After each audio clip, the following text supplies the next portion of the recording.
Dear Ate Kat, bago ko po simulan ang aking kwento, itago niyo na lamang po ako sa pangalang Marga.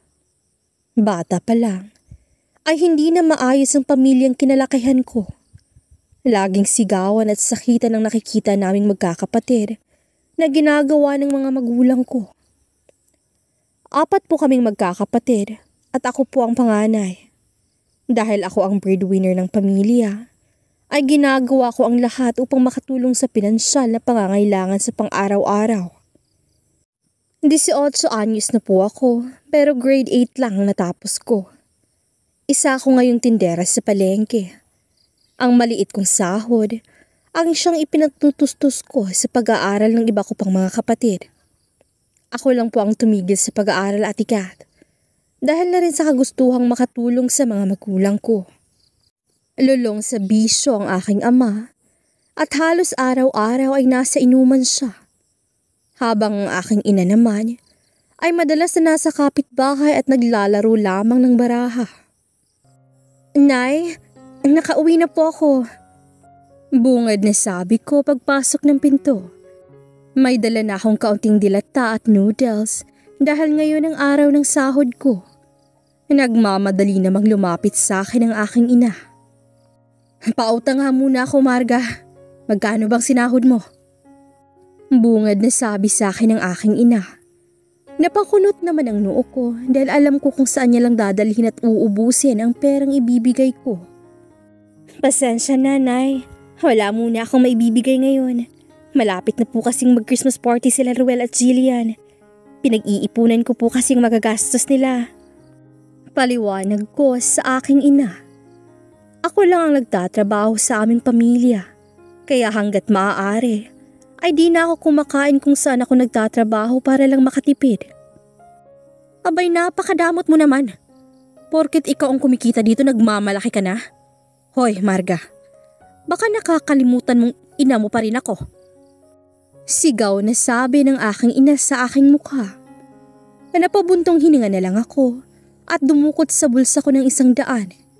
Hindi ko pa man naiaabot, ay bigla na itong kinuha ng nanay ko sa aking kamay.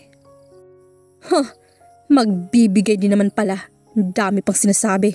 Tse, mga walang kwenta. Rinig ko pang sabi nito bago lumabas ng pinto. Hindi ko alam ang mararamdaman ko. Sobrang bigat sa dibdib at di ko mapigilang maluha. Ate, ayos ka lang po ba? Narinig kong sabi ng bunso kong kapatid. Agad ko naman siyang niyakap at pinilit na pinatahan ng sarili. Ayokong maging mahina sa harap nila. Oo naman, ayos lang si ate. 7 na ng gabi ah. Kumain ka na ba?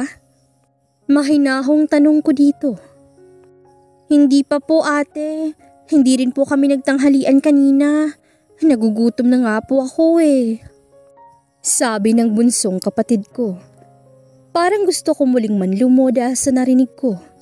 Agad akong pumunta sa kusina upang ayusin ang mga pinamili ko at magluto para sa hapunan. Tanaw na tanaw ko ang tambak na hugasin at napabuntong hininga na lang ako kasi halos araw-araw ay ito ang bumubungad sa akin. Bella, luto na ang noodles. Tawagin mo na sila ate at kuya mo para makakain na. Tawag ko sa bunso kong kapatid. Iniayos ko na sa lamesa ang mga pinggan at kubyertos. Ate, mamaya na lang daw po sila kakain. Sabi ni Bella at umupo na sa upuan. Kitang-kita ko ang sabik sa kanyang mukha kahit ang noodles lang ang ulam. At habang kumakain, ay biglang pumasok sa pinto ang aking ama. At katulad ng dati, ay lasing pa rin ito. Anong ulam natin ngayon, Marga? Ipaghain mo ako at gutom na ako ngayon. Malakas nitong utos habang pagyawang-gyawang sa paglalakad. Nagmadali naman akong tumayo upang ipagsandok siya ng makakain nang bigla siyang magsisigaw. Aray, ang tagiliran ko. Malakas na sigaw niya habang namimilipit pa rin sa sakit. Tay, anong nangyayari? Tay! Malakas na sigaw ko rin dahil bigla siyang nahimatay at natumba. Magbadali ka, Bella. Manghingi ka ng tulong sa kapitbahay. Utos ko sa bunsong kapatid at saka muling ginising ang aking ama na wala pa ring malay. Agad sumaklolo ang aming mga kapitbahay at nadala agad ang aking ama sa ospital. Hindi ko alam kung alam na ba ng aking ina ang nangyari dahil hindi pa siya pumupunta dito sa ospital. Nasa ER pa rin si Papa at ang sabi ng doktor ay infection sa atay ang naging sanhi ng pagkahimatay niya at kailangan siyang operahan kaagad.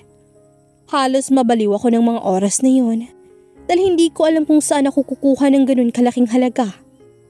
2:00 ng madaling araw nang mapagpasyahan kong umuwi muna sa bahay at maghanap ng perang ipambabayad sa operasyon at sa ospital.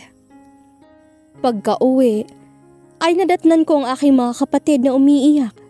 Ang dami na ring gamit ang nagkalat. Anong nangyari? Bakit ang daming gamit dito? Anong oras na rin dapat tulog na kayo? Nasaan ba si nanay? Sunod-sunod na tanong ko sa mga kapatid kong umiiyak pa rin. Ate, si nanay po lumayas siya. Wala raw tayong silbi. Isinaman niya rin si Bella, ate. Muling iyak ni Jillian. Ganoon na lang ang gulat ko sa narinig. Agad akong nagmadaling pumasok sa bahay at tiningnan ang gamit ng aking bunsong kapatid. At ganoon na lang ang panlulumo ko nang wala akong makitang gamit maliban sa isang maliit na Tupperware. Kinuha ko ito at tiningnan ang laman. Hindi ko na napigilan ang luha ko nang makita ko kung anong laman nun. Puro iyon tig-pipiso na kung bibilangin ay aabot sa 40 pesos. Napangiti ako habang pinupunasan ng laking luha. Napakasaya ko na lumaking mabait at mabuting bata ang aking kapatid. Paglabas ko ng kwarto ay naabutan ko ang 2 ko pang kapatid na mugto pa rin ng mga mata. Nilapitan ko sila at niyakap. Matulog na ulit kayo. Magiging maayos din ang lahat. Nandito lang si ate. Mahinahong sabi ko sa kanila. Agad naman silang tumayo at pumunta sa maliit na kwarto ng bahay namin. Inayos ko muna ang sarili ko, saka muling lumabas ng bahay. Hindi ko alam kung saan ako pupunta. Basta't ang nasa isip ko lang ay kailangan kong kumita ng pera. Habang naglalakad sa gitna ng kalsada ay parang wala ako sa aking sarili. Sobrang gulo ng isip ko. Hindi ko alam kung saan ako kukuha ng ipambabayad sa ospital at sa operasyon ni tatay. At pati ang biglaang pag-alis ni nanay ay hindi rin maalis sa isip ko. Ilang sandali pa ay gulat akong napatingin sa likod ko nang marinig ang malakas na businang iyon. Napatingin ako sa nilalakaran ko at nasa gilid naman ako ng kalsada. Inis kong nilingon ang lalaking huminto sa gilid ko. Magkano, miss? Tanong nito sa akin. Hindi ko maintindihan ang ibig niyang sabihin. Anong magkano? Nantitrip ka ba? Inis na tanong ko naman sa kaniya. Kitang-kita kong nakakadiring ngisi sa mga labi niya. Huwag kang maarte, miss. Kung hindi ang pag-aalok ng serbisyo ang gusto mo, bakit ka nandito? Nakakalokong tanong nito habang pinapasadahan pa ng tingin ang katawan ko. Haba, bastos ka. Dali-dali kong kinuha ang tsinelas ko at nang makita niya yun ay nang madali siyang umalis. Binato ko siya ng tsinelas at natamaan ang likod ng bahagi ng kanyang ulo pero tuloy-tuloy lang siya sa pagpapatakbo ng motor. Dahil sa nangyari ay napagpasyahan kong umuwi na lang. 4:00 na ng madaling araw nang makauwi ako. Hindi ako makatulog kaya't nagluto at nag-ayos na lamang ako ng bahay. Nang matapos ay agad din akong naligo upang pumunta sa ospital bago pumasok sa maliit na tindahan na pinagtatrabahuhan ko. Nang nakarating sa ospital ay tulog pa si tatay. Nakaswero na siya pero nasa ER pa rin. Tay, kumain na muna po kayo. Sabi ko at mahina siyang tinapik sa braso. Agad naman siyang bumangon at tumingin pa sa likuran ko. Nasaan ang nanay mo? Hindi mo ba siya kasama? Alam na ba niya ang nangyari? Sunod-sunod na tanong ni tatay. Hindi ko alam kung paano ipapaliwanag sa kanyang nilayasan kami ng sarili naming ina. Tay, kumain na lang po muna kayo. May pasok pa po kasi ako eh.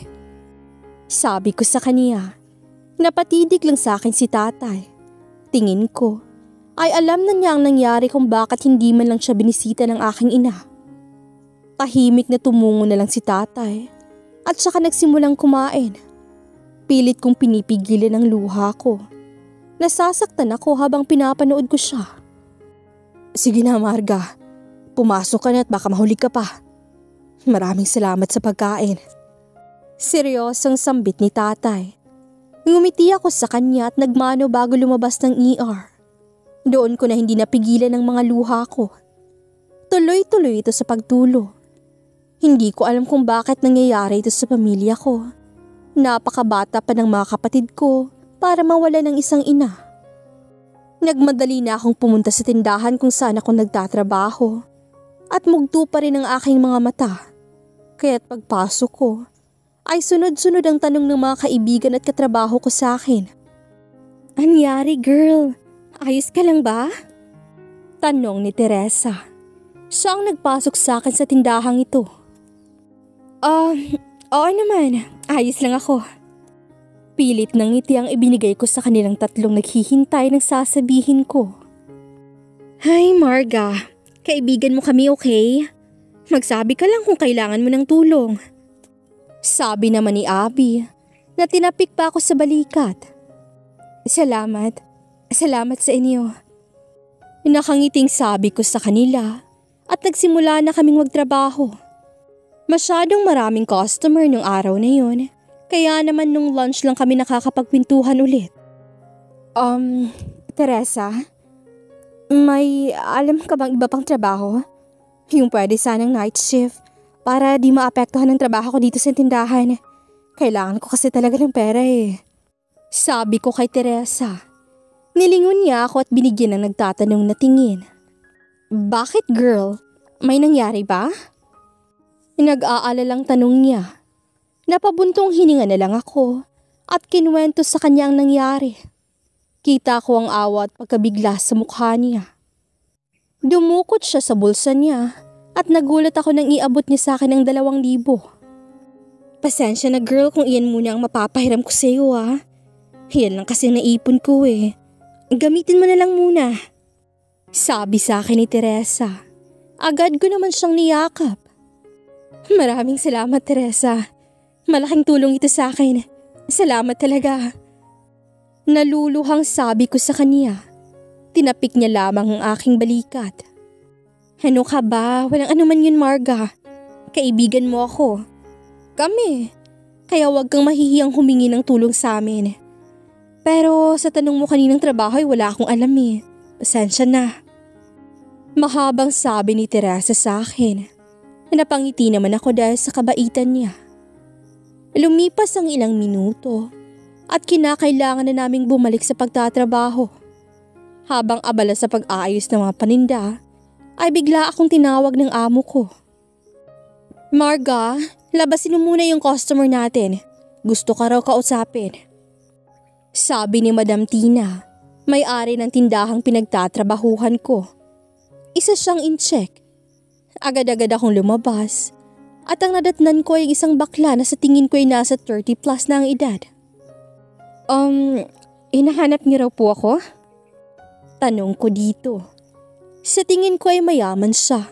Medyo may katabaan siya at sobrang puti. Brown din ang maiksi niyang buhok. Hi Iha, what's your name? Tanong nito sa akin at inilahad ang kanyang kamay. Iniabot ko naman ito.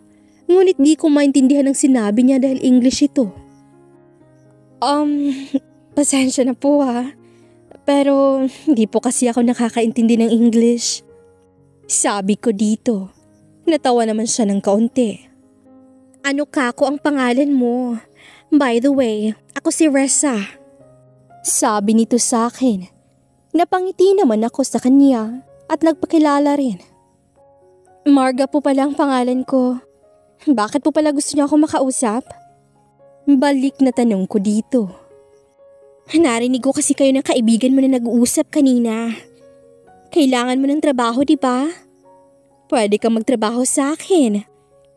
Maganda naman ang itsura at katawan mo. Nakangiting sabi ni Ressa. Nang marinig ko ang sinabi niya, ay sobrang natuwa ako. Talaga po? Opo, kailangan ko po talaga ng trabaho. Maraming salamat po. Masayang sabi ko dito. Iniabot niya sa akin ang maliit na card. Kung gano'n, tawagan mo lang ako dito sa number na ito mamaya pagkatapos ng trabaho mo dito. Huwag kang mag-alala, tuwing gabi ang trabaho mo. Sabi ni Ressa. Tiningnan ko ang maliit na card na ibinigay niya. Number nga ito, ngunit wala naman akong cellphone. Pasensya na po, pero wala po kasi akong cellphone eh. Nahihiyang sabi ko sa kaniya. Mahina ulit siyang tumawa at pinalo pa ako ng mahina sa aking braso. O siya, sige lang nga, kaloka. Bumalik ka na lang dito sa labas ng tindahan ninyong mamayang 9:00 ng gabi. Dito na lang kita susunduin. Sabi pa niya. Labis ang tuwa at pasasalamat ko sa kanya. Nabanggit din sa akin ni Ressa na malaki ang kita sa business na meron siya. Sa wakas, ay makakapag-ipon na ako para sa operasyon at sa gastusin sa ospital. Masaya ako habang pauwi ng bahay. May bitbit din akong isang balot ng tinapay para sa mga kapatid ko. Nang makarating, ay naabutan ko silang naglilinis. Napangiti ako, ngunit agad ding nakaramdam ng lungkot. Di ako sanay na walang batang sumasalubong sa akin at yayakap sa mga hita ko. Miss na miss ko na si Bella. Nakauwi na ako. Masiglang sabi ko sa may pintuan. Nilingon lang ako ng mga kapatid ko at bumalik na sila sa kanilang mga ginagawa. May dala akong tinapay. Kumain na muna kayo. Ngiting sabi ko pa pagkatapos ilapag sa lamesa ang dala ko. Ilang minuto lang ang lumipas ay agad na akong naligo. Nag-ayos na rin ako dahil 8:00 na ng gabi. Paglabas ng maliit kong kwarto, ay hindi ko na nakita pang mga kapatid ko. Siguro itulog na sila. Tiningnan ko ang tinapay na nilapag ko sa kusina. Ngunit nandoon pa rin ito at wala man lang bawas. Napabuntong hininga na lang ako at lumabas na. Bala kong dumaan muna sa ospital bago pumunta sa tindahan na pinagtatrabahuan ko. Bumili ako ng lugaw at kung ano-ano pang mga prutas para kay tatay. Habang naglalakad, ay di ko pa rin makalimutan ang itsura niya kaninang umaga. Alam kong nasasaktan siya dahil nilayasan kami ni nanay dahil sa nangyari. Pagdating sa ospital, ay nasa loob na siya ng isang maliit na kwarto. Tulog siya, kaya't di ko na siya nakausap pa. Inilapag ko na lang sa table na katabi niya ang mga prutas na dala ko at saka umalis. Nagmadali akong pumunta sa tindahan. At pagdating ko ron ay nakita kong isang medyo may kalakihang itim na sasakyan. Tanaw na tanaw ko ang lalaking nakaitim na nagsisigarilyo pa habang nakasandal sa sasakyan kaya't kinabahan ako. Hindi na sana ako tutuloy nang makita kong lumabas si Ressa sa itim na sasakyang iyon kaya't agad ding gumaan ang loob ko. Naglakad ako papalapit sa kanila. Ressa! Nakangiting tawag ko sa kaniya. Bagla siyang nakatalikod sa akin at agad niya akong nilingon at niyakap. Paloka ka girl, kala ko di ka na darating. Kanina pa kami dito eh. O siya, sumakay ka na para makarating tayo kaagad. Sabi niya sa akin at nilakihan pa ang bukas ng sasakyang itim. Pagkasakay ko ay di ko maiwasang mamangha. Ngayon lang ako nakasakay ng sasakyan. Nagulat ako nang may lalaki rin pala sa kabilang gilid ko. Napapagitnaan ako ng lalaking nakaitim at ni Ressa. Ngunit tahimik lang itong lalaking katabi ko. Ilang minutong pagmamaneho ay huminto ng sasakyan. Agad akong bumaba. At ganun na lang ang gulat ko nang makita kung saan kami tumigil. Teka, eto ba yung sinasabi mong business mo, Riza? Gulat ko pang tanong sa kaniya. Hindi maalis ang tingin ko sa gusaling iyon na may iba't ibang ilaw. Rinig sa kinatatayuan ko ang ingay na nagagaling sa loob At sa paligid ay puro magagarang sasakyan. Ngunit may makikita ka ring pagyewang-gewang na naglalakad. Oo, kaya dalian mo na para di ka maubusan ng customer. Huwag kang maalala. Big time ang mga pumupunta rito. Kaya mabilis ang kita. Sabi nito sa akin, sabay kindat pa. Para akong binuhusan ng malamig na tubig. Ayaw ko sa ganitong trabaho. Hinding-hindi ko gagawin to. Pasensya na, Riza. Pero pwede bang ibalik mo na lang ako sa tindahan? Ayoko nito. Hindi ko kaya yung ganitong trabaho. Halos naiiyak na sabi ko sa kanya. Kitang-kita kong pagtaas ng kilay ni Reza. Huwag ka nang maarte. Hindi ba't kailangan mo ng pera para sa tatay mo? Ano pang inaarte-arte mo yan? Ipasok niyo na yan. Utos niya sa mga nakaitim na lalaki kanina. Pilit ko mang kumawala, ay masyado silang malalaki sa akin. Humihingi ako ng tulong, pero ang halos lahat ng nakakarinig ay nagnanasang tingin lang ay pinukol sa akin. Nang makapasok sa loob, ay halos lahat ng lalaking lasing ay napatingin sa amin. Yung iba ay sumisipol pa, habang pinapasadahan ng tingin ng katawan ko. Bagong salta ba yan, Madam Reza? Mukhang masarap sa kama. May pagnanasang sabi ng isang lalaking nadaanan namin. Bastos! Inis na sigaw ko rito. Ngunit nakakabaliw na halakhak lang ang ginanti niya sa akin. Yan ang gusto ko. Yung pakipot sa umpisa, pero bibigay din sa huli. Sabi nito, at hinawakan pa ako sa hita.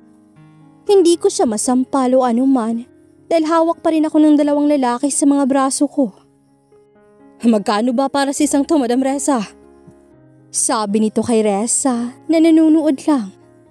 Pigilan mo muna yung kamanyakan mo, Roberto. Bagong salta yan, kaya table muna. Hayaan mo munang masanay. O siya, ipasok na yan sa powder room nang mabihisa na. Sabi ni Reza. Parang nawala naman ako ng pag-asa nang makapasok kami sa kwartong iyon. Ang daming babae na nagbibihis. Yung iba ay parang mas bata pa sa akin. Sobrang ikli ng mga suot na halos ipakita ng mga katawan nila. At nagtatawanan pa sila na parang sanay na. Attention! May bagong salta tayo ngayon. Tulungan niyo munang magbihis ito. Kailangan ito ng pera kaya para makarami ay bunggahan ninyo ang make-up at damit nito. Kayo na ang bahala dyan. Mahabang sabi ni Reza at malakas na binagsak ang pinto. Nakatingin lang ako sa mababaeng iyon nang biglang may lumapit sa akin. Siya ang pinakamatangkad sa lahat at masasabi kong ang ganda ng pangangatawan niya. Mukha na rin siyang nasa 30 plus. Ano naman kaya ang dahilan ng isang to para sumubok sa ganitong klaseng trabaho para lang sa pera? Sabi nito habang dahan-dahang lumalapit sa akin. Nang makalapit ay agad niyang hinawakan ang buhok ko kaya't napailag ako ng kaunti.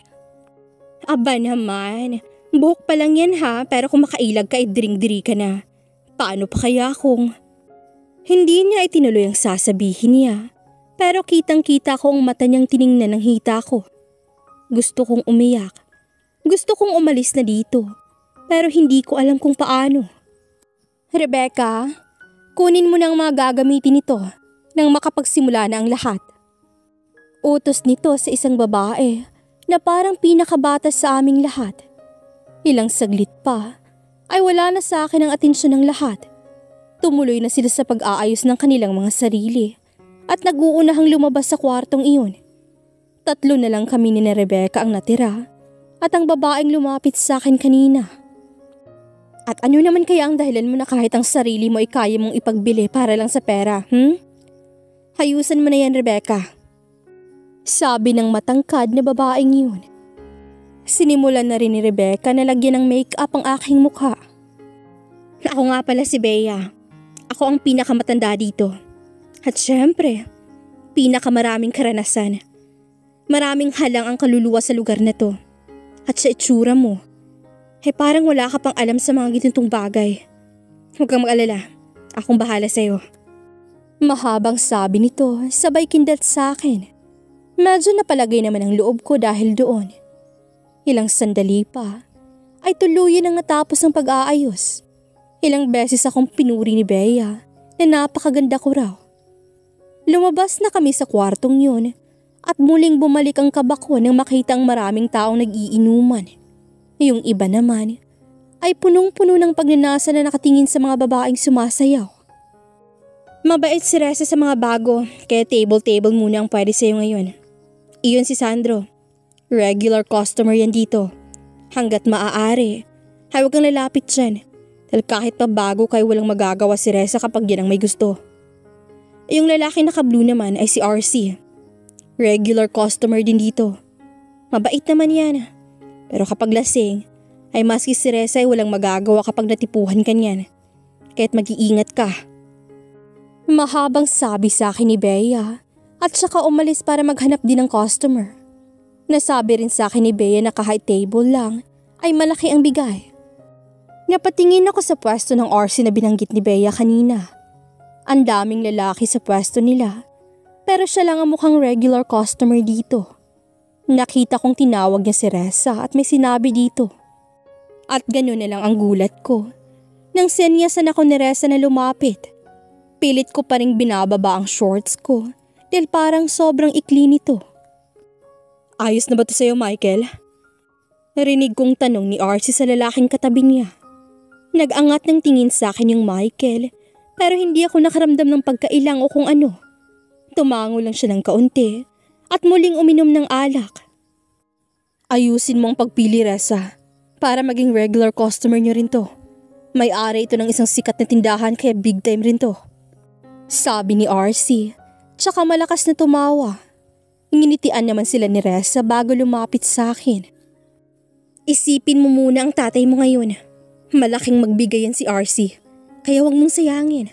Good luck. Mahinang bulong sa akin ni Reza at nagpaalam na siya sa magkakaibigan at saka umalis.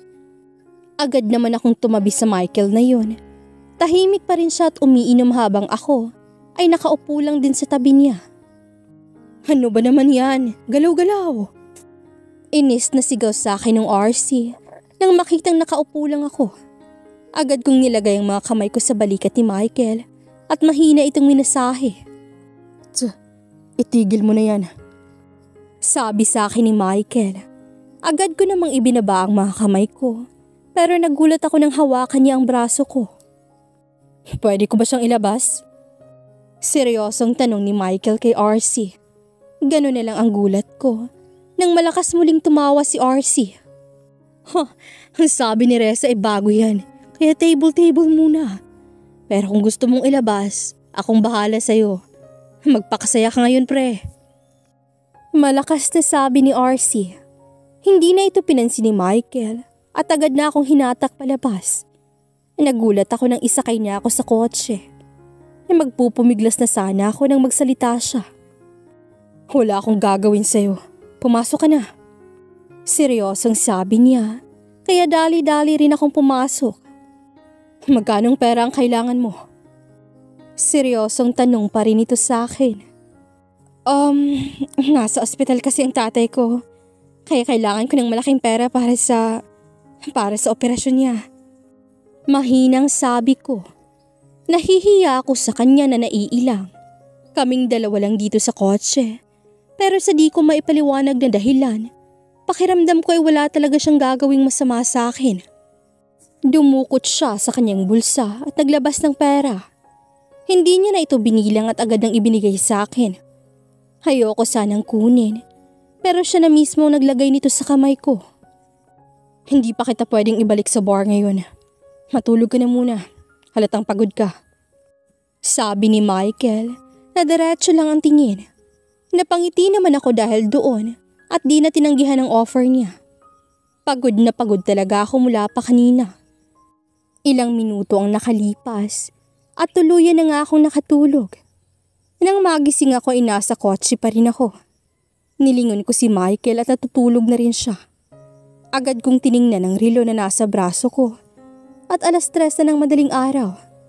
Gigisingin ko na sana siya nang paglingon ko ay nakatingin na siya sa akin. Saan ang bahay mo? Ihahatid na kita. Sabi niya at binuksan na ang makina ng sasakyan. Sobrang dami na lang nagawa niya sa akin ngayong gabi at lubos akong nagpapasalamat doon. Ilang saglit pang lumipas ay tuluyan na kaming nakarating sa bahay. Maraming salamat ngayong gabi at sa pera na binigay mo. Mag-iingat ka, Michael. Sabi ko sa kaniya bago bumaba ng kotse. Wala naman akong narinig sa kanya na kahit ano. Pagkababa ay agad niyang pinaandar ang kotse niya. Binilang ko ang binigay niya at umabot ito ng 35K. Sana ay lahat ng tao sa lugar na yun ay katulad ni Michael. Kaya naman masaya akong umuwi dahil malaking tulong na rin ito. Nang makapasok naman ako sa bahay ay hindi ko na nakita ang aking mga kapatid. Sinilip ko sila sa kanilang mga kwarto at nakitang mahimbing na ang tulog nila. Napabuntong hininga na lamang ako nang maalala si nanay. Dahil sa pagod ay agad na rin akong pumasok sa kwarto ko at inalis ang makeup na nasa aking mukha. Hindi pa rin ako makapaniwala sa nangyari ngayong gabi. Napakaraming masamang nangyari pero nagpapasalamat pa rin ako at si Michael ang naging customer ko. Habang nag-aayos ay hindi ko na namalayan ang sarili ko na nakatulog na pala. Nagising ako dahil sa sinag ng araw na tumama sa mukha ko. Agad akong bumangon at tiningnan ng oras sa aking relo. Nagmadali naman agad akong kumilos nang makitang 7 na ng umaga. Paglabas ko ng kwarto ay wala na ang mga kapatid ko. Siguro ay hindi na sila nakakain bago pumasok sa eskwelahan. Nagluto na lang agad ako upang may pagkaing madala sa ospital. Ilang oras ang lumipas ay natapos na rin ako sa paghahanda. Lakad-takbo ang ginawa ko upang makarating agad sa ospital. Nang makarating ay agad akong umakyat kung saan ang room ni tatay at ganoon na lang ang gulat ko nang hindi ko siya makita. Ate, nasan po yung matandang lalaki po dito? Tanong ko sa isang pasyente at itinuro ang bed na hinihigaan ni tatay kahapon. Naku, anak ka ba niya? Dinala siya sa ICU kanina. Ang balita ko ay dapat na siyang operahan pero hinihintay pa ang approval ng pamilya niya. Mahabang sabi ng babaeng pinagtanungan ko. Halos manlambot ang mga tuhod ko sa narinig. Agad akong bumaba kung nasaan ang ICU pero bago makapasok ay pinagsuot muna ako ng kung ano-anong gamit. Pagpasok ay bumungad sa akin si tatay na tila natutulog lang. Ang daming aparato na nakadikit sa kanya. Hindi ko mapigilang lumuha kaya't di ko na binalak pang lumapit sa kanya. Agad akong lumapit sa isang doktor at nagtanong tungkol sa kondisyon ng aking tatay. Lumalala na po ang kanyang sakit sa atay. Hanggat maaari ay dapat na siyang maoperahan kung gusto niyo pang mabuhay siya. Seryosong sabi sa akin ng doktor. Kumikirot ang dibdib ko. Ang nasa isip ko ay sana ako na lang nasa sitwasyon ni tatay para di siya naghihirap ng ganito. Magkano po ba ang kinakailangan sa operasyon niya? Tanong ko sa doktor na nasa harap ko. Handa akong gawin ang lahat. Madugtungan lang ang buhay ng aking ama. Maghanda ka ng 150,000. Maaari pa yung lumaki dahil sa mga araw na tumatagal siya dito. Sabi ng doktor. Halos man lumuwa ko sa narinig ko. Kaya kong ipagbili ang katawan ko. Pero hindi ako kikita ng ganoon kalaking halaga sa isang gabi lang. Nakiusap ako sa doktor kung pwedeng operahan muna ang tatay ko nang wala pang bayad. Pumayag sila pero ang sabi ay kahit gumaling si tatay ay hindi pa siya pwedeng lumabas ng ospital hanggat hindi pa niya bayad ang lahat ng bayarin niya. Pumayag na ako roon dahil alam kong kada minutong lumilipas ay pwedeng mas lumala pa si tatay. Wala ako sa sariling lumabas ng ospital para pumasok sa tindahan na pinagtatrabahuan ko. Mamaya raw ang operasyon ni tatay pero mas minabuti kong maghanap ng pera kaysa maghintay sa ospital. Lumilipad ang isip ko habang naglalakad ni hindi ko man lang namalayan na nakarating na pala ako. Oh girl, napakaaga mo nang pumasok ngayon. Boses ni Teresa ang nagpabalik ng ulirat ko. Nag-angat ako ng tingin sa kaniya at tumingin sa aking relo. Mag-aalas 12 na pala ng tanghali. Ibig sabihin ay lunch break na. Nako, dalian mo nang pumasok. Kanina pa mainit ang dugo ni Incheck. Bakit daw wala ka pa? Sabi ni Teresa, sabay malakas na tumawa. Hincheck ang may-ari ng tindahan na pinagtatrabahuan namin. Ayaw niya na may late o kung ano man. Hindi ko na napigilan ang sarili ko at niyakap ko si Teresa. Hindi ko na inisip kung anong mararamdaman niya ngayong umiiyak ako sa balikat niya. Huy girl, ayos ka lang ba? May nangyari ba? Rinig kong tanong niya pero walang salita ang lumalabas sa bibig ko. Puro lang ito hikbi. Naramdaman kong mahinang tapik niya sa aking likod at hinayaan muna akong matapos na umiyak. Ilang minuto ang lumipas ay tuluyan ang napagod ang mga mata ko. Nagpasalamat ako sa kanya at di na rin naman siya nangulit. Nagumpisa na lang akong gawin ang trabaho ko. Maraming customer nung araw na yun kaya kahit papaano'y nakalimutan ko ang mga problema ko. Habang busy sa pag-aasikaso sa mga bumibili, ay may umagaw ng pansin ko. Si Reza. Nakatingin siya sa akin at para bang gusto niyang lumapit ako. Kaya naman dali-dali akong lumabas. Gusto ko siyang kumprontahin kung bakit di niya sinabi na ganung uri ng trabahong ibibigay niya sa akin. Nilapitan ko siya. Ngunit di pa man ako nakakapagsalita, inunahan niya na ako. Ayos ka lang ba? Hindi ka na bumalik kagabi. Balita ko ay nilabas ka ng kaibigan ni RC. Tila nag-aalalang sabi nito. Ngunit hindi ko pa rin mapigilang hindi magalit. Bakit hindi mo sinabi na sa ganung uri ng trabaho mo pala ako ipapasok, Reza? Nabuti na lang at si Michael ang naging unang customer ko. Kung hindi, ay baka kung ano nangyari sa akin. Inis na sabi ko sa kanya, ngunit mahina lang ang boses. Natatakot akong baka may makarinig sa akin. Pasensya ka na, Marga. Gusto lang naman kitang tulungan eh. Pero dahil nga sa nangyari, hindi na ulit kita pipilitin pa. Sabi ni Reza, ngunit di pa rin maiwasan ang galit ko sa kanya. Babalik ako ulit mamayang gabi. Ooperahan na ang tatay ko at kailangan ko talaga ng malaking halaga. Handa na akong ibenta maski ang sarili ko, Reza. Seryosong sabi ko dito. Nanlaki ang mga mata niya at sobrang natuwa. Sabi niya ay may kilala raw siyang sobrang laking magbigay basta't susunod lang ako sa lahat ng gustuhin ng customer na yun. Bigla namang nanumbalik ang kaba ko. Pero sa tuwing iniisip ko ang sitwasyon ni tatay, ay napapalitan ito ng lakas ng loob. Mabilis lumipas ang oras at uwian na. Bago umuwi, ay dumaan muna ako sa grocery store upang mamili ng stock sa bahay at kakailanganin sa ospital. Nang makauwi, ay agad kong iniayos sa mga pinamili ko at nagluto ng ulam. Habang nagluluto, ay biglang lumapit ang kapatid kong si Jillian. Ate, may kailangan kaming bayaran sa school. Sabi ng kapatid ko. Nilingon ko naman siya at nginitian. Matagal na rin simula nang kausapin niya ako. Magkano bang kailangan mo? Mahinahon kong tanong sa kanya. Pagkatapos kong magluto, ay binigyan ko nga ng tig 500 ang kapatid ko at naghanda na para pumasok ulit sa bar na yun. Habang naliligo, ay di ko mapigilang isipin ang lahat. Napakabilis ng mga pangyayari at di ko maiwasang isipin na bakit kami pa. Bakit ang pamilya ko pa. Hindi ko mapigilang di maluha dahil sa mga nararanasan namin ngayon. Ilang saglit pa ay natapos na ako. Mabilis akong naghanda dahil anong oras na rin. Dinala ko na rin ang mga kakailanganin ni tatay. Lakad takbo ang ginawa ko para makarating agad sa ospital. Pag-akyat ko sa room ni tatay ay naroon na siya. Successful daw kasi ang operation. Inilapag ko ang mga gamit niya sa maliit na lamesang katabi ng kanyang higaan. Tulog siya, kaya't di na rin ako masyadong nagtagal pa.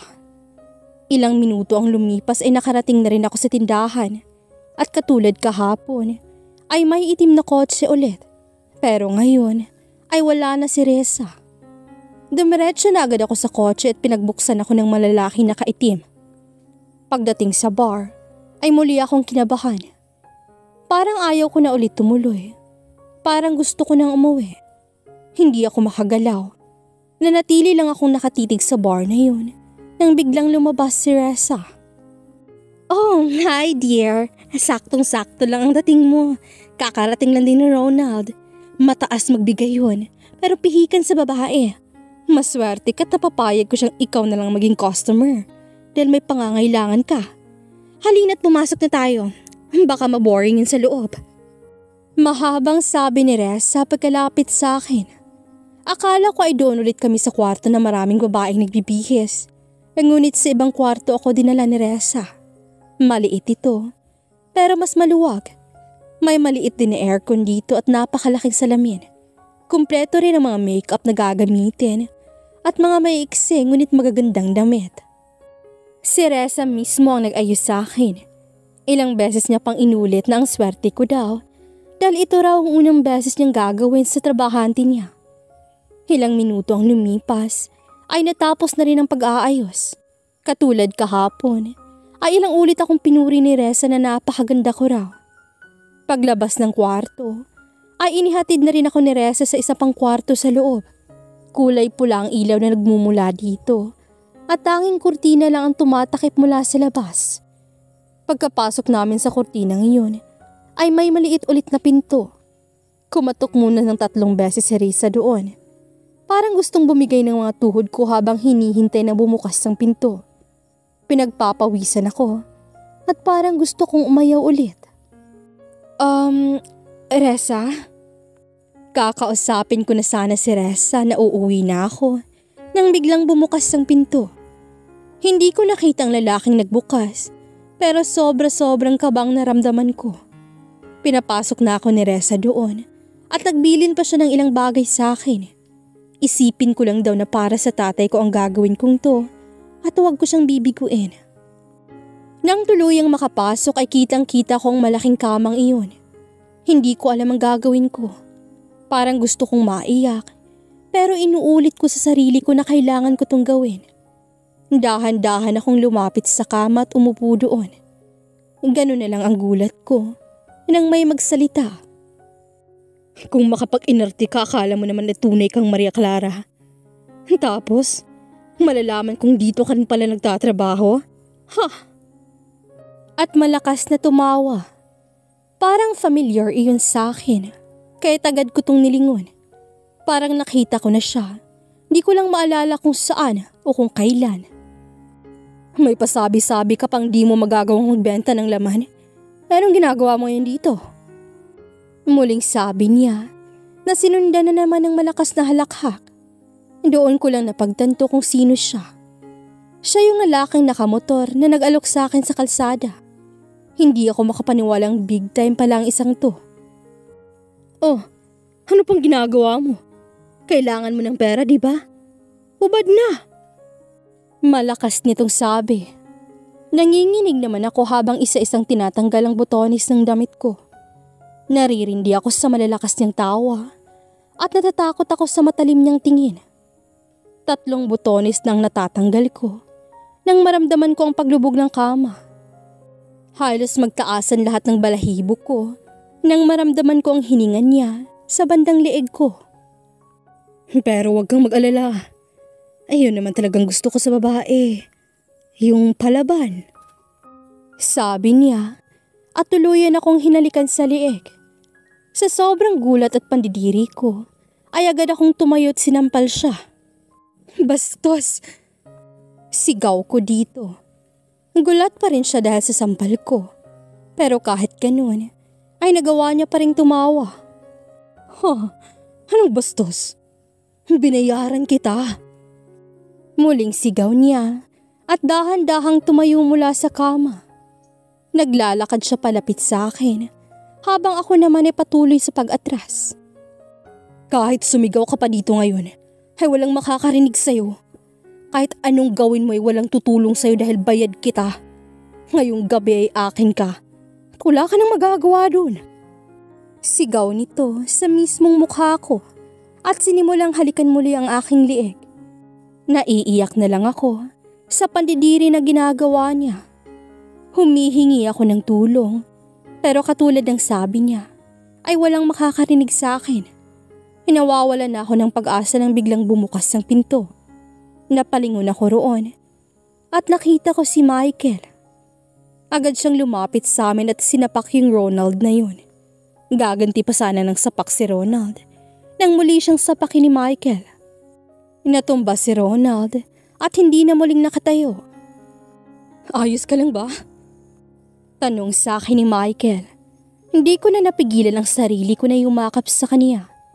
Ilang beses akong nagpasalamat sa pagtulong niya sa akin. Inilabas niya ako sa bar na yun at isinakay sa kotse, saka ito pinaandar. Hindi pa rin siya nagsasalita simula kanina.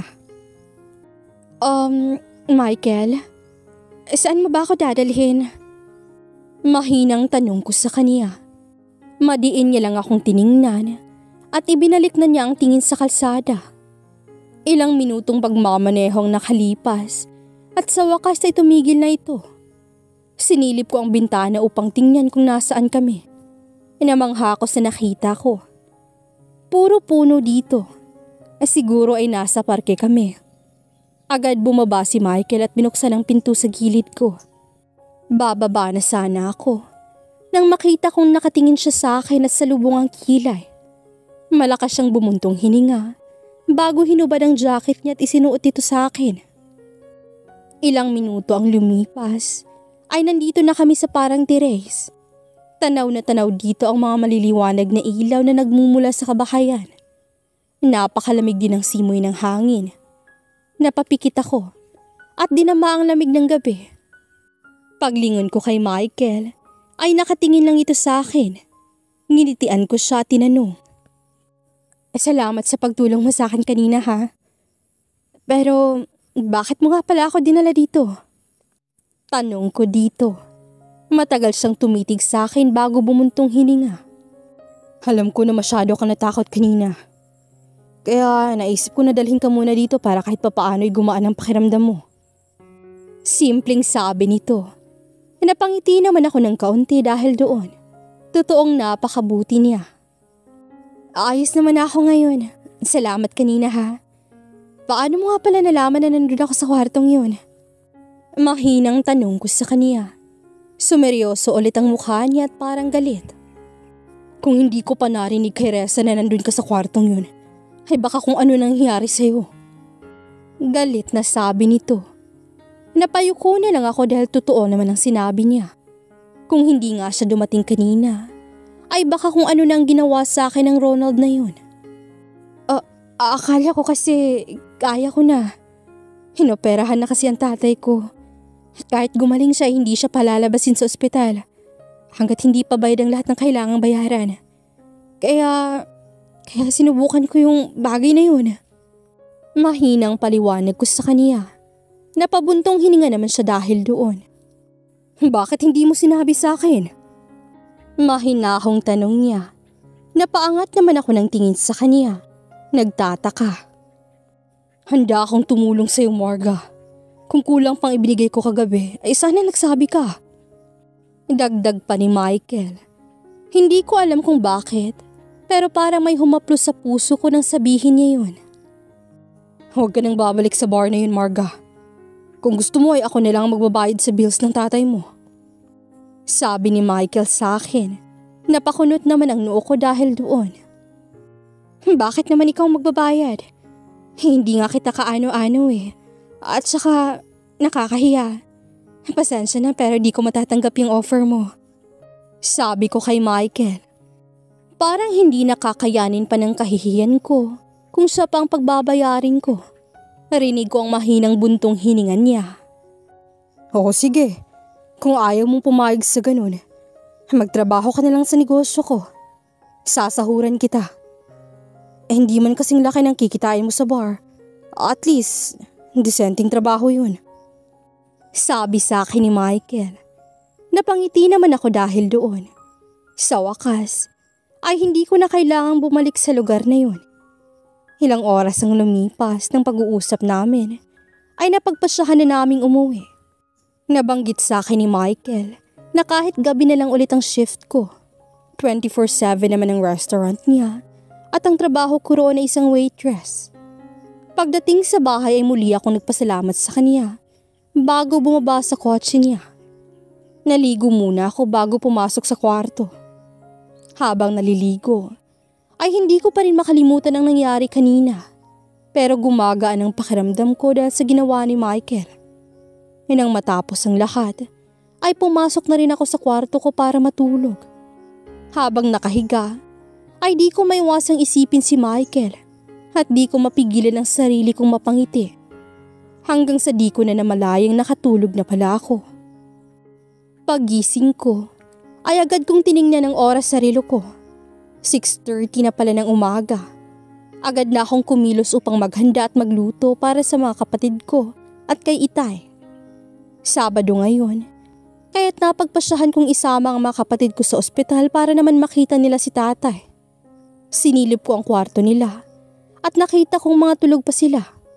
Kaya naman pagkatapos kong magluto, ay agad na akong naligo't nagbihes. Nang ayos na ang lahat sa akin, ay tsaka na ako pumasok sa kwarto nila at ginising sila. Jillian, Ruel, gising na. Pupuntahan natin si tatay. Mahinang sabi ko sa kanila at tinapik ang kanilang mga braso. Kita ko pa ang pag-unat nila ng mga kamay. Napangiti naman ako dahil dito. Gagawin ko ang lahat para sa mga kapatid ko. Magiging malakas at matatag ako para sa kanila. Matatapos din ang lahat ng to. Halos kalahating oras ang lumipas ay natapos na rin silang maghanda. Ipinagsandok ko na rin sila ng makakain para sabay-sabay na kami. Ngayon na lang ulit kami magsasabay-sabay. At habang kumakain, ay tinatanong ko rin sila. Kailan nga ulit ang Christmas party ninyo, Jillian, Ruel? Tanong ko sa kanilang dalawa. Kita ko pang nagtinginan silang dalawa na parang di alam ang isasagot. Bukas na po yun, ate. Pero po, hindi na lang po kami sasali ni Ruel. Mahinang sabi ni Jillian. Nagtaka naman ako sa sinabi niya. Ha? Bakit naman? Di ba nga sabi mo sa akin gustong-gusto niyong sumali doon? Takang tanong ko sa kanila. Kita ko ang alinlangan sa mukha nila bago sumagot. Kasi po ate, nasa ospital pa din po si tatay. Sa susunod na lang po kami sasali. Sabi ni Jillian habang nakayuko. Parang nalungkot naman ako dahil doon. Pero di ko mapigilan na maging masaya. Alam pala nila ang sitwasyon namin ngayon. Kahit sa murang edad pa lang. Ano ka ba, Jillian? Sasali kayo ni Ruel bukas sa Christmas party ninyo. Pinag-ipunan iyon ni ate. Mamaya ay mamimili tayo ng regalo ninyo. Mahabang sabi ko sa kanila. Kitang-kita ko ang pagkinang sa mga mata ng mga kapatid ko. Talaga po ate. Maraming salamat po. Gusto po talaga namin ni Ate Jillian sumali. Salamat po ate. Sabi ni Ruel at tumayo pa talaga para lang yakapin ako. Sumunod naman si Jillian at tumayo upang yakapin din ako. Masarap sa pakiramdam ang mga yakap nila. Parang nawala lahat ng pagod at problema ko. Ilang oras ang lumipas ay natapos na rin kaming kumain. Napagpasyahan kong sumakay na lang papunta sa ospital para mapabilis dahil anong oras na rin. Nagpaalam ako sa tindahan na half day na lang ang ipapasok ko para maipasyal ko rin kahit papaano ang mga kapatid ko. Pagdating sa ospital ay agad kaming dumiretso sa room ni tatay. Pagbukas pa lang ng pinto ay agad nang nagtakbuhan ng mga kapatid ko papunta kay tatay. Tatay, namiss ka po namin. Sabi ng mga kapatid ko. At niyakap ang magkabilang braso ni tatay. Kita ko naman ang saya sa mukha ni tatay. Alam kong na-miss niya rin ang mga kapatid ko. Miss ko na rin kayo mga anak. Pasensya na sa nangyari kay tatay ha. Nasaan nga pala si Bunso? Tanong ni tatay sa mga ito. Napatingin naman sa akin si Jillian. Napabuntong hininga na lang ako at nagmano kay tatay. Isinama po ni nanay si Bella, tay. Sabi ko, sabay malungkot na ngumiti. Kita ko rin ang lungkot sa mukha ni tatay at pilit na ngumiti. Ganun ba? Kumusta ang pag-aaral ninyo? Tanong ni tatay sa mga kapatid ko. Masaya ako habang nakikita ko silang nagkukwentuhan. Na kahit na lasinggero at mabisyo ang tatay ko, ay mahal na mahal pa rin siya ng mga kapatid ko. Rinig na rinig ko kung paano ako ipagmalaki ng mga kapatid ko kay tatay At ang tungkol sa Christmas party ay nasabi rin nila. Ilang saglit pa ay nagpaalam na kami kay tatay. Bago umalis ay kitang-kita ko pa rin ang saya sa mukha niya. Magpagaling ka po tatay, miss ka na po namin. Sabi ni Rowel, tsaka yumakap ulit sa braso ni tatay. Alam kong makakatulong ang mga kapatid ko para mas mabilis na gumaling si tatay. Kaya naman dinala ko sila dito. Ipinasyal ko sila sa mall at doon na rin namili ng mga regalo at damit na kakailanganin nila. Kitang-kita ko ang saya sa mga mukha nila habang nagtitingin sa mga laruan at sa paligid. Pagkatapos mamili, ay pinakain ko naman sila sa isang fast food chain. Noong bata ako ay isang beses lang ako nakakain sa ganito. Kaya naman gusto kong maranasan din nila. 11:30 AM nang napagpasyahan naming umuwi. Tuloy-tuloy pa rin ang pasalamat nila sa akin at pagsabi na sobrang saya nila. Masaya naman ako na kahit sa kaunting bagay ay napapasaya ko silang dalawa. Nang makarating sa bahay ay di na ako nag-ayos pa at agad na ring umalis upang pumasok sa trabaho. Nang makarating ay agad na akong pumunta sa pwesto ko upang magsimula na. At gaya ng dati ay ganoon pa rin. Busy at maraming tao kaya wala ng oras para mag-usap o magkwentuhan. Mabilis na lumipas ang oras at naggabi na. Agad akong umuwi para mag-ayos ng sarili. Nang mapagtanto ko na di ko pala nasabi kay Michael kung saan kami magkikita ngayon. Nang makapag-ayos ay agad na akong lumabas ng bahay. Ang bala ko ay sa tindahan na lang ulit maghintay. Pero ganoon na lang ang gulat ko nang makita ko ang pamilyar na sasakyan sa labas. Lumapit ako doon at nakita ko ang gwapong lalaking nakasandal sa kotseng iyon. Nilingon niya rin ako at binuksan ang pintuan ng kotse. Tara na. Simpleng sabi nito. Hindi ko alam kung anong nararamdaman ko, pero masaya ako at masarap ito sa dibdib. Agad akong sumakay at hinintay na makasakay din siya. Natutuwa ako dahil pakiramdam ko ay napaka-importanting tao ko para sa kanya. Ilang minutong pagmamaneho ay huminto na rin kami. Halatang sikat ito dahil sa dami ng tao na kumakain. Ang dami pang nakapila sa labas. Nandito na tayo. Sabi ni Michael kaya't napatingin ako sa kanya. Saglit pa akong napatulala sa itsura niya. Napakagwapo niya. Seryoso lang ang mukha niya at bumaba na sa sasakyan at pinagbuksan ulit ako ng pintuan. Hinatid niya ako sa staff room at sinabing ako na lang ang kumuha ng order at mag-serve sa mga customers. Madaling trabaho na lamang iyon para sa akin. Mabilis lumipas ang oras at nag-uumaga na pala. Hanggang 5 AM lang ako dito. Kaya agad akong pumasok sa staff room at nagbihis. Paglabas ko, ay nakaabang na sa akin si Michael. Ihahatid na kita pa uwi. Simpleng sabi niya. Napatango na lamang ako at napangiti. At habang nasa biyahe, ay sinabi kong dumaan muna kami sa ospital. Nagdala rin kasi ako ng pagkain galing sa restaurant ni Michael at iyon na lang muna ang ihahatid ko para kay tatay. Pagdating sa ospital, ay agad kaming umakyat sa room kung nasaan si tatay. Gising siya nang madatnan ko. At kitang-kita ko ang pagtitig niya kay Michael na nasa likuran ko lang. Magandang umaga po, tay. Ito na po ang pagkain ninyo. Sabi ko at inilapag ang mga paper bags na dala ko. Boyfriend mo ba ito, anak? Tanong sa akin ni tatay.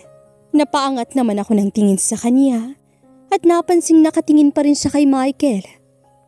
Po? Ay naku, hindi po tay. Boss ko po siya. Sagot ko naman kay tatay. Mahinang tumango naman si tatay sa akin. Pero ang tingin ay di pa rin inaalis kay Michael. Kumusta na po ang pakiramdam mo, tay? Magaling ka na po ba? Nag-aalalang tanong ko kay tatay. Doon lang siya tumingin ng diretso sa akin. Habay, oo naman, Marga. Ayos na ang pakiramdam ko. Kumikirot lang minsan ang sugat pero kaya ko na.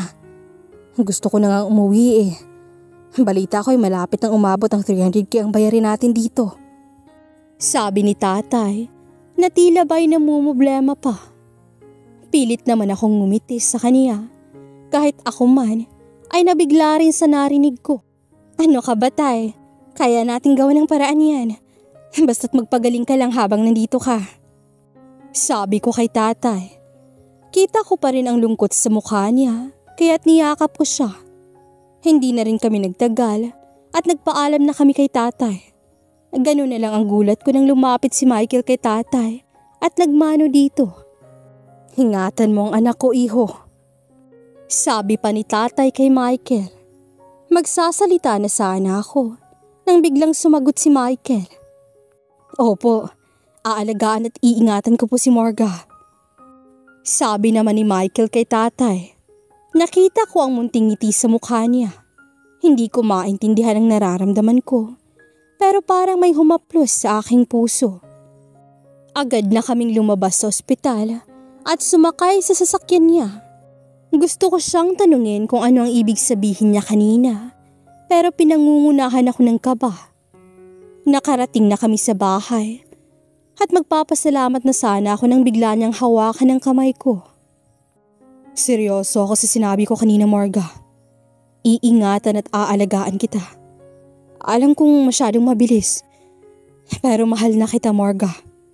Sabi ni Michael. Hindi ko alam kung anong mararamdaman ko, pero ramdam ko ang pag-init ng pisngi ko. Mabilis ang kabog ng dibdib ko at masaya ang kalooban ko. Siguro nga ay mahal ko na rin si Michael.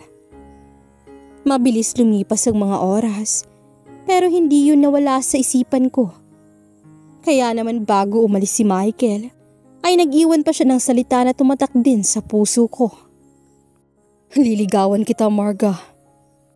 Paulit-ulit ko iyong naririnig na para ba ngayon niya lang yun sinabi.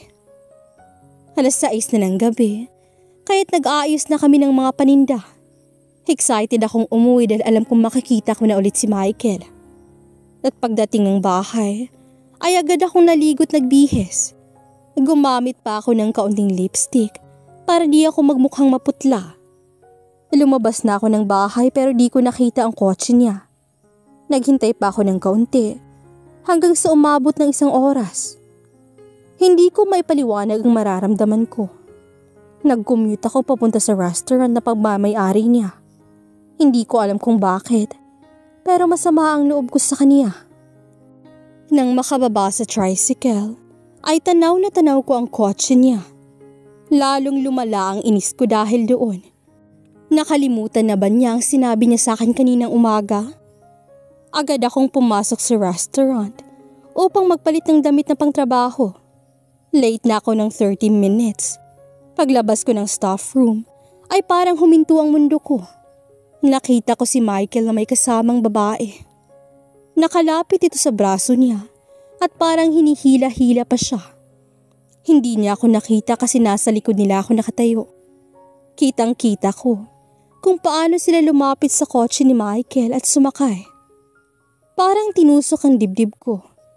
Hindi ko alam kung paano ipapaliwanag, pero napakasakit nito. Finokus ko na lang ang sarili ko sa trabaho upang kahit papaano ay makalimutan ko iyon. Halos di ko na malaya ng oras. Napansin ko na lang na maliwanag na pala sa labas. Nang matapos ang shift ko, ay agad akong pumasok sa staff room upang magbihis ulit. At parang nananadya talaga ang tadhana. Dahil paglabas ko, ay nakita ko na naman silang dalawa na parehas na senaryo. Seryoso ang mukha ni Michael, habang ang babaeng nakakapit sa kanya ay parang kinukulit siya. Kita ko ang gulat sa mukha ni Michael nang makita niya ako. Para siyang natauhan. Marga, ihatid na kita. Sabi ni Michael at agad na inalis ang kamay ng babae sa kanya. Nilapitan niya ako ngunit hindi ako umimik at nanatiling nakatingin sa babaeng kasama niya. What? Ihahatid? At kailan pa naging driver ng empleyado ang boss ha, Michael? Masungit na tanong ng babae habang nakatingin sa amin. Hindi siya pinansin ni Michael at hinawakan niya ang braso ko. Tara na, Morga, ihatid na kita. Pag-ulit nito sa kanyang sinabi, tiningnan ko lang siya ng blankong tingin. Hindi na po. Kaya ko namang umuwi mag-isa. Simpleng sagot ko sa kanya. Kita ko pa ang gulat sa mukha niya dahil sa sinabi ko. Seriously, Michael? Bakit pa kinukulit mo pa yung waitress na yan? Tara na nga. Sabi ng babae at muling kumapit sa braso ni Michael. Agad naman itong tinanggal ng lalaki. Hindi lang siya waitress dito, Jessa. She's my girlfriend. Sabi ni Michael sa babaeng Jessa pala ang pangalan. Kita ko ang gulat sa mukha nito at kahit ako naman ay nagulat din. Girlfriend? Nagbibiro ka ba? Girlfriend mong waitress na to? Ulit na tanong ni Jessa na parang hindi makapaniwala. Oo. At siyang ipapakilala ko kay mommy mamaya. Hindi ikaw, Jessa. Hindi kita gusto. Kailan mo ba maiintindihan yun? Halata ang inis sa boses ni Michael nang sabihin niya iyon. Kita ko pa rin ang gulat sa mukha ni Jessa. Pero wala siyang nagawa ng hatakin ako ni Michael palabas ng restaurant. Isinakay niya ako sa kotse at agad itong minaneho. Walang imikang nangyari hanggang sa makarating kami sa bahay. Bababa na sana ako nang hawakan niya ang kamay ko. Hindi yun katulad ng iniisip mo, Marga. Mahinahong sabi ni Michael. Pero dahil ata sa sobrang pagod ay wala akong panahong makinig sa mga sasabihin niya. Wala kang dapat ipaliwanag sa akin, Michael. Tipid na sagot ko sa kaniya. Narinig ko ang mahinang buntong hininga niya. Sana maniwala ka sa aking mahal kita, Marga. Mamayang gabi ay susunduin kita. Ipapakilala kita kay mommy. Sabi pa ni Michael. Pero dahil wala ako sa mood, ay maski ang magulat o matuwa ay hindi ko magawa. Tipid lang akong ngumiti at bumaba na sa kotse. Sobrang bigat ng katawan at dibdib ko, kaya't napagpasyahan kong wag nilang pumasok sa tindahan. Paghiga sa kama, ay agad akong dinalaw ng antok. Nang magising, ay madilim na ang kapaligiran. Tiningnan ko ang oras at 8:00 na ng gabi. Naalala ko tuloy ang sinabi ni Michael sa akin kanina. Nakatulala lang ako sa kesame nang biglang pumasok ang kapatid kong si Jillian. Ate, yung coaching black na naghatid sa'yo at sumusundo sa'yo ay kanina pa nandyan sa labas. 2 oras na nga siya dyan eh. Sabi nito. Nagulat naman ako dahil doon, kaya agad-agad akong tumayo at sumilip sa bintana. Nakita ko nga si Michael na prenting nakasandal sa kotse niya. Agad akong naligot nag-ayos. Seryoso pala talaga siya sa sinabi niya kanina. Pagkatapos mag-ayos, ay naglagay pa ako ng kaunting makeup sa mukha ko at saka lumabas. Nang makita ako, ay agad na tumuwid ang tayo niya. Kanina ka pa? Hindi, kararating ko lang din. Ang ganda mo. Pilit ko namang itinago ang kilig ko. Inirapan ko lang siya at ako nang nagbukas ng pinto ng kotse. Wala pa rin kaming imikan habang bumabiyahe. Bumalik lang ako sa wisyo. Nang biglang huminto ang sasakyan. Napasilip ako sa bintana at gano'n na lang ang pagkamangha ko nang makita kong napakalaking mansyon na ito. Agad bumaba ng kotse si Michael upang pagbuksan ako. Hindi ko pa rin maalis ang tingin ko sa napakalaking bahay na ito. Agad na kaming pumasok at dumiretso kami sa kusina. Doon ko nakita si Jessa at ang lalaki at babae na medyo may katandaan na, pero litaw na litaw pa rin ang kagwapuhan at kagandahan sa mga ito. Mom, Dad, this is Marga. Girlfriend ko po. Magalang na sabi ni Michael. Kita ko rin ang gulat sa mga mukha ng kanyang mga magulang, pero wala silang sinabi. Hindi rin nakaligtas sa akin ang irap na ginawa ni Jessa. Pinaupo na ako ni Michael at nagsimula na nga kaming kumain. Alam mo ba, tita, na-miss ko po kayo ng sobra. Kaya naman naghanda ako ng napaka-importanting impormasyon para sa inyo.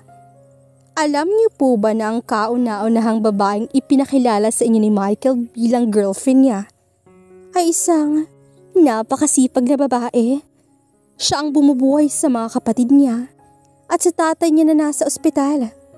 Sa katunayan nga po, sa sobrang pagmamahal niya sa kanyang pamilya, ay kaya niyang ibenta maski ang sarili niya. Mahabang sabi ni Jessa habang diretsong nakatingin sa akin. Parang bumara naman sa lalamunan ko ang pagkain ko. Hindi ako makalunok at damang-dama ko ang panginginig ng kamay ko. Jessa! Sigaw ni Michael dito. Kitang-kita ko ang pagkuyom ng kamao niya. Nakita ko rin ang gulat sa mukha ng mga magulang ni Michael. Bakit, Michael? Nagsasabi lang naman ako ng totoo. Di ba nga sa bar din kayo nagkakilala? Napakagandang love story. Mapang-asar na sabi ni Jessa. Parang binuhusan naman ako ng malamig na tubig sa narinig ko. Halos hindi ako makagalaw. Enough! Seryosong sabi ng tatay ni Michael. Lalo akong kinabahan dahil doon. Parang napakamakapangyarihan ng salita niya. Biglang tumayo si Michael at nagsalita. Sorry Mom, Dad, mauuna na po kami. Sabi niya at magaang hinawakan ng aking braso. Agad niya akong isinakay sa kotse niya at nang makasakay din siya ay agad niya akong niyakap. Nang maramdaman ko ang init ng dibdib niya, ay doon ko na hindi napigilan ang mga luha ko. Tuloy-tuloy ito sa pag-agos na parang walang katapusan. Sorry Marga, sorry. Paulit-ulit na sabi ni Michael. Niyakap niya lang ako hanggang sa tuluyang maubos ang mga luha ko. Nang umayos ang pakiramdam ko, ay kinausap niya na ako. Ayos ka na ba? Gusto ka nang umuwi, Michael. Narinig ko ang bundong hininga niya at muli akong hinawakan sa mga braso. No, babalik tayo sa loob. Ipapakilala kita ng maayos sa parents ko at ipapaliwanag ng maayos ang lahat. Pagkatapos nun ay iuwi na kita. Sabi ni Michael at ngumiti. Hindi ko alam kung bakit, pero iyong ngiting iyon ang nagbigay ng lakas ng loob sa akin na tumango at pumayag. Pinagbuksan niya ako ng pinto at inalalayan sa paglabas. Nakangiti pa rin siya sa akin kaya di ko na naiwasang hindi ngumiti. Agad kaming pumasok sa bahay nila at dadatnan namin ang kanyang parents na nasa sala. Parang kausap nila si Jessa na nakayuko lang ang ulo sa kanila. Mom, Dad. Agaw pansin na tawag ni Michael sa magulang niya. Ipinaliwanag sa kanila ni Michael ang lahat. Kung ano ang rason kung bakit ko nagawa iyon. Kung paano kami unang nagkita hanggang sa mga nangyari ngayon. I hope na hindi niyo titingnan si Marga katulad ng tingin sa kanya ni Jessa. I'm so disappointed. Sabi ng daddy ni Michael. Parang gusto ko na lang ulit umuwi. Hinawakan ko ang braso ni Michael dahil sa kaba. Lalo akong kinabahan nang tumayo ang mommy ni Michael at lumapit sa akin. Inihanda ko na ang sarili ko sa sampal o kung ano pa man. Pero nagulat ako nang yakapin niya ako. I'm so sorry Iha kung ganitong pag-welcome ang ibinigay namin sa'yo. I'm so happy na nagkaroon ng matapang at masipag na girlfriend si Michael. Welcome to our family, anak. Sabi ng mommy niya sa akin at mahina pang tinapik ang likod ko. Napaangat naman ako ng tingin kay Michael na parang nagtatanong. Pero ngiti lang ay binigay niya sa akin. Hindi ko na napigilan ang sarili ko at niyakap ko na rin ang mommy niya. Apologize to her, Jessa. Narinig kong sabi ulit ng daddy ni Michael. Napatingin naman ako kay Jessa na nag-angat din ng tingin sa akin. Sorry, Marga. Ramdam ko naman ang sinseridad sa boses ni Jessa, kaya nginitian ko siya tinanguan. Ayos lang yun. Sorry talaga sa ginawa ko. Napakabuti mo palang tao. I hope maging close friends tayo. Sabi muli ni Jessa sa akin habang niyakap ako. Ilang minutong pag-usapan pa ang lumipas ay napagpasyahan ng magulang ni Michael na muli kaming bumalik sa pagkainan upang kumain. Hindi raw kasi nila na ituloy ang pagkain kanina dahil sa nangyari. At yung kaba ko kanina ay agad na palitan ng saya.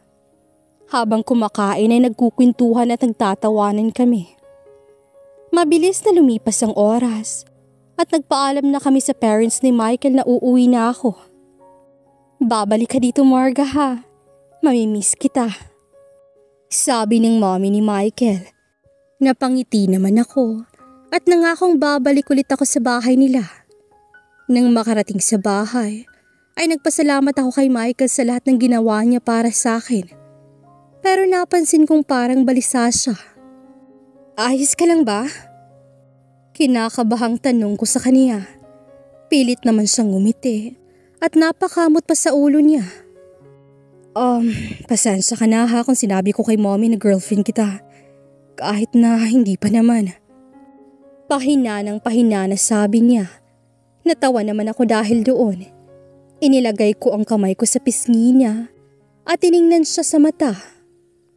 Sinasagot na kita, Michael. Kitlang-kita ko pa ang saya at gulat sa kanyang mukha. At ganoon na lang ang gulat ko nang bigla niyang ilapit ang mukha ko sa mukha niya at pinagdikit ang aming mga labi. Ramdam ko ang lambot ng mga labi niya na gumagalaw sa labi ko. Hindi ako pamilyar sa sensasyong iyon, pero ramdam ko ang pagmamahal niya habang maingat na hinahalikan ng labi ko. Tumagal ng ilang minuto ang mga halik niya nang bigla itong mapunta sa aking pisngi. Napapikit na lamang ako dahil sa init na hatid ng halik niya iyon. Bumaba ang halik niya sa aking liig at unti-unti kong nararamdaman ang kamay niya sa bandang likod ko nang bigla siyang magsalita. Mahal na mahal kita, Marga. At ipinapangako kong iingatan at mamahalin pa rin kita. Napadilat ako at napatingin sa kanya. Nanginitian ko siya at agad na hinawakan ang mukha niya upang muling halikan. Ang mga kamay niya na kanina ay nasa likod ko lang ay napunta sa butones ng aking damit at isa-isa niya itong tinatanggal hanggang sa tumambad sa kanyang aking mga dibdib. Halos mapaungol ako nang bigla kong maramdaman ng ilang mapang-akit na halik niya sa ibabaw na bahagi ng aking dibdib. Halos mawala ako sa sarili dahil sa bagong pakiramdam na ipinapadama niya sa akin, kaya't hindi ko na namalayan na tuluyan na palang naalis ang aking panloob. Hindi ko na napigilan at kumawala na ang munting ungol sa aking bibig nang maramdaman ko siya mismo sa aking hinaharap.